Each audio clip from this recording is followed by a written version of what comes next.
दहेज। शादी का वो दिन जब एक लड़की अपने घर को छोड़कर नए घर की दहलीज पर कदम रखती है। माँ बाप अपनी बेटी को विदा करते हैं, आंखों में हजार सपने और दिल में हजार डर लेकर। लेकिन सोचिए, क्या सिर्फ बेटी को विदा करना ही काफी नहीं था? क्यों हर माँ बाप को ये डर सताता है कि सामान कितना देना पड़ेगा, गहने कितने देने पड़ेंगे और गाड़ी भी देनी पड़ेगी क्या? यही है दहेज, वो जहरीली परंपरा जिसने लाखों बेटियों की हंसी छीन ली।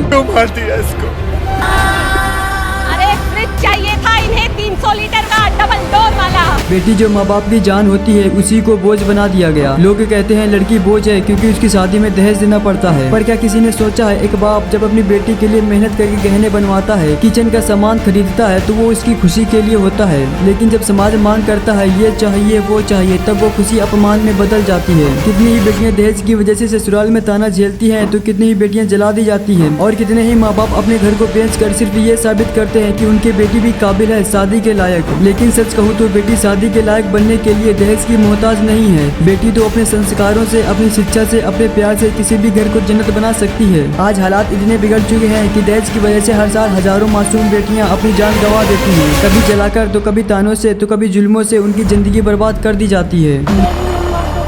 डाला था, फिर उनको चाचा मारा था, फिर लाइटर से आग लगा दी गई। एक लड़की के साथ, इतनी दरिंदगी के साथ में उन हत्यारों ने, उसके पति ने हत्या की है उस लड़की की। हमारे समाज में मिडीवल टाइम से पुत्र को ऐसा देखा गया कि वो धन लाएगा, जब शादी होगी तो धन लाएगा।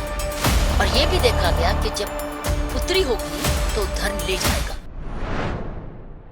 सोचो, एक समय था जब पिता अपनी बेटी से कहता था ये धन तुम्हारा है, तुम्हारी सुरक्षा के लिए। और आज समय ऐसा है कि वही धन एक बोझ बन गया है। हिस्टोरियन और धार्मिक ग्रंथों के हिसाब से दहेज की शुरुआत ऋग्वेद 1500 से 1000 BC के समय से मानी जाती है। उस समय एक कॉन्सेप्ट था स्त्री धन, यानी स्त्री को दिया जाने वाला धन। स्त्री धन सिर्फ सोना चांदी या गहने नहीं होते थे, बल्कि उसमें जमीन, गोधन, घोड़े, कपड़े, घर का सामान तक शामिल होता था। और सबसे महत्वपूर्ण बात, ये सब कुछ सिर्फ उस लड़की का अधिकार होता था। पति या ससुराल वाले उसे छू भी नहीं सकते थे। ऋग्वेद के मंत्रों में लिखा है कि जब बेटी की शादी होती थी तो उसके पिता उससे कहते थे ये धन तुम्हारा है, तुम्हारे लिए रखा है, इस पर सिर्फ तुम्हारा हक है। वैदिक काल में राजा महाराजा अपनी बेटी की शादी में स्त्री धन देते थे। इसका एक बड़ा उदाहरण है रामायण। जब राजा जनक ने सीता जी की शादी राम जी से की थी, तो उन्होंने सिर्फ बेटी ही नहीं, 2 दिव्य धनुष, 2 दिव्य खड़ग, 2 दिव्य एवं अभेद कवच, अच्छे बाणों से युक्त 2 दिव्य तरकस राजा जनक को प्रदान किया था। महाभारत में द्रौपदी के स्वयंवर के समय गिफ्ट दिए गए थे। यानी शुरुआत में दहेज एक gift of love and security था, न कि एक डिमांड। उस समय लड़कियों को सामान्य रूप से जमीन जायदाद में हिस्सा नहीं मिलता था, इसलिए शादी के वक्त माँ बाप अपनी बेटी को उसका हिस्सा देते थे, ताकि वो अपनी नई जिंदगी में अपना घर परिवार बनाते वक्त फाइनेंशियल सिक्योर रहे। मतलब था कि बेटी को अपना एक फाइनेंशियल बेस मिल जाए ताकि उसकी जिंदगी सुरक्षित रहे। ये एक तरह से बेटी का हक था, ना कि बोझ। लेकिन समय के साथ सोच बदलने लगी। राजवंश और जमींदारी सिस्टम में दहेज एक स्टेटस ऑफ सिंबल बन गया। फिर ब्रिटिश एरा में जब प्राइवेट प्रॉपर्टी का सिस्टम आया, तब लड़के वाले दहेज को अपना हक समझने लगे। धीरे धीरे गिफ्ट डिमांड सिस्टम में बदल गया। नतीजा ये हुआ कि दहेज एक आर्थिक और सामाजिक बोझ बन गया। 19वीं और 20वीं सदी में ये इतना भयानक हो गया कि लड़की के माँ बाप की सबसे बड़ी टेंशन ही दहेज बन गई।